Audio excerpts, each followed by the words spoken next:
Inilabas na ang listahan ng umano'y halos 100 budget insertions ni dating ako Bicol Party List Representative Zaldico. Hinimay ng Bilyonaryo News Channel ang mga proyektong pinaglaanan nito. Yan ang exclusive agenda report ni Joash Malimban. 2 buwan na ang nakalipas mula nang isiwalat ni Navotas City Congressman Toby Tiangco sa isang Senate hearing ang mga umano'y 2025 budget insertions ni dating ako Bicol Representative Zaldico. Nakakuha ang Bilyonaryo News Channel ng kopya ng buong listahan. 97 insertions ang nakapangalan sa kongresista. 43 ang makikita sa probinsya ng Abra, 4 sa Batangas, 3 sa Bukidnon, 2 sa Cagayan, 3 sa Cebu, 1 sa Davao del Norte, 1 sa Isabela, 2 sa Metro Manila, 11 sa Occidental Mindoro, 13 sa Oriental Mindoro, 2 sa Pangasinan, 5 sa Romblon at 2 sa Sarangani Province.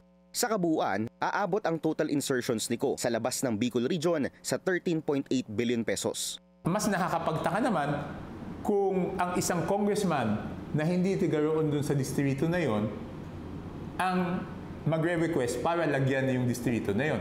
Yun, red flag kaagad yun, di ba? Marami sa mga proyektong nasa listahan ay nailagay sa for later release o di kaya for bidding pa lamang. Ibig sabihin, wala pang kontraktor na nakakakuha ng marami sa mga nasabing proyekto.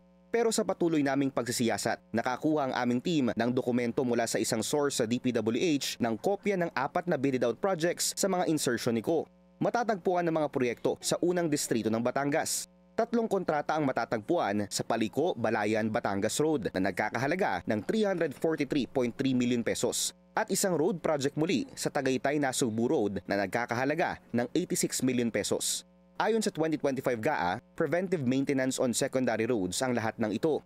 Ayon sa source, napanalunan ng 2 kontraktor ang 4 na kontrata. 2 ang napunta sa GCI Construction and Development Corporation.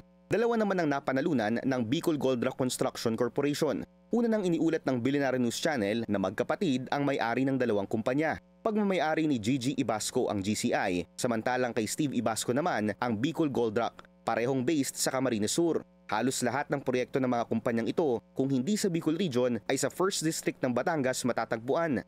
Ang contractor na nabanggit nyo ay isa sa mga top contractors sa mga roads at asphalt overlay sa aking distrito at iniimbestigahan ko paano siya nakakuha ng napakalaking pondo para sa aking distrito.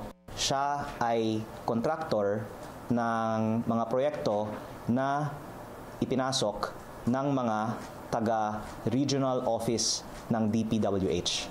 Sa isa pang dokumento nakuha ng Bilyonaryo News Channel, nakita namin ang 3 contractors sa isa sa mga inserted projects. Bukod sa GCI, kasama sa mga nagbid ang Top Tech Trading and Construction. Ang owners nito na sina El Rey Noche at Marciana Noche, matatanda ang isinama ni Congressman Liviste sa kanyang reklamo bilang mga nagtangkang manuhol sa kanya sa pamamagitan ni former Batangas 1st District Engineer Abelardo Calalo. Ikatlo sa bidders ang St. Matthew General Contractors and Development Corporation na pagmamayari naman ng mag-asawang Diskaya.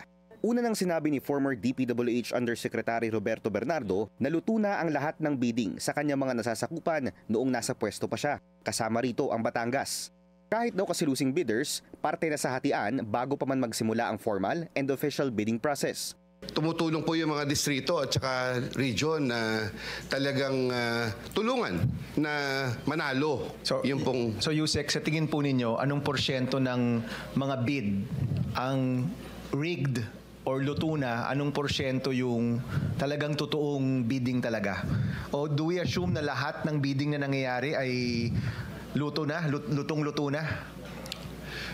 Sa pananaw ko po, almost 100% kasi wala po talagang napipilitan po ang ating mga district engineer, ang ating mga regional director. Pagka po kasi may nagbaba ng pondo at hindi napunta sa kanila, kutakot-takot na pong panggigipit ang gagawin nito, kamukha po ng ating mga representative.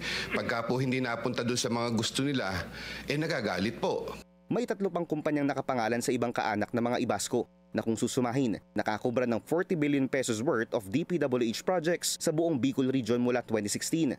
Ilang ulit naming sinubukang kunin ng panig ng mga Ibasco pero hindi pa sila sumasagot sa aming mga mensahe. Para sa agenda, Joash Malimban, Bilyonaryo News Channel.